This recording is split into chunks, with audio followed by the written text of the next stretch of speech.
Bonjour, je poursuis mes écrits intitulés Révélation divine. Dieu va se faire homme de nouveau. Il faut lui préparer une place de choix dans son monde. Il domine tout ce qui vit. Éprouvons à sa place avant sa naissance. Proclamons à plus de gens possible son existence. Non, je ne voudrais pas que Dieu vive sur la terre présentement, imprégné de torpeur, de cruauté, d'insanité. C'est dégradant. L'esprit du mal passe partout, par ceux qu'on aime, par nous. Nous pouvons le reconnaître, car il veut prendre la place de notre Maître. Il ne faut pas se laisser aller, ni laisser aller nos enfants. L'esprit du mal s'installe dans leur comportement. Soyons vigilants, afin d'éloigner celui qui empêche nos enfants de nous écouter, d'être charitables et tempérés, car la force diabolique entrave les projets de Dieu. Elle nous empêche de faire le bien. Elle nous incite à vivre le mal. Pour que Dieu, se faisant homme, ait plus de mal. L'avenir de notre société dépend de nous. Arrêtons d'être égoïstes. Arrêtons. Tu me dis que les femmes doivent être soumises pour sauvegarder l'ordre établi,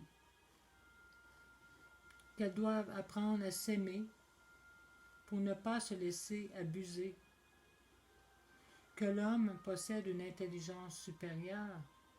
Quelle déception pour mon orgueil, Seigneur! Tu as créé mon âme féminine, et elle le sera toujours. Alors j'accepte cet état avec amour.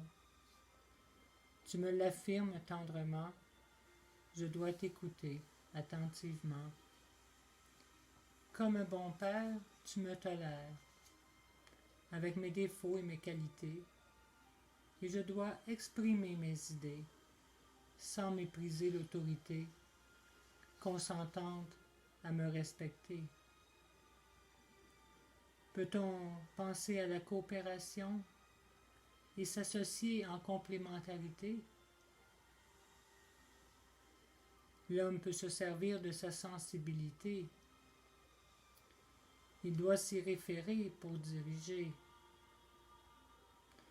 en restant calme et autoritaire pour réclamer la bienfaisante équité. Chacun son rôle, dit mon bien-aimé. À quel point je pardonne aux autres? À quel point je suis tolérante à leurs défauts? Est-ce que j'exige qu'on oublie mes fautes et qu'on accepte tous mes défauts?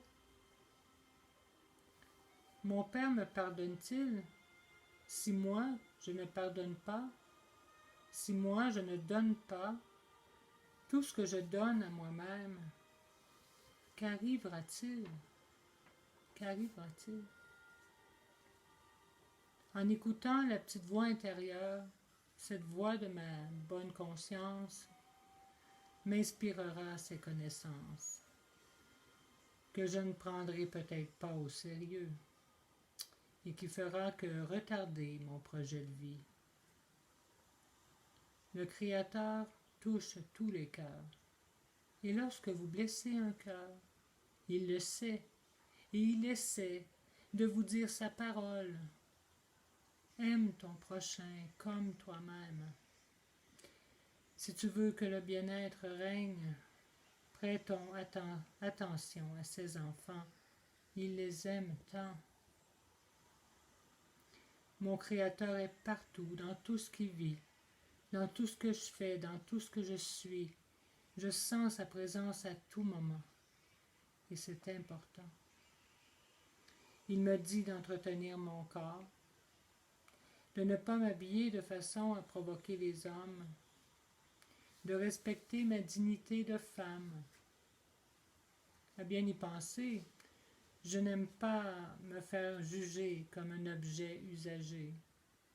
Mon Créateur apprécierait que je me fasse respecter. Il connaît la personne que je suis et il me laisse libre de choisir. Je vous remercie. Je vais continuer une autre fois et merci de m'avoir écouté. Au revoir.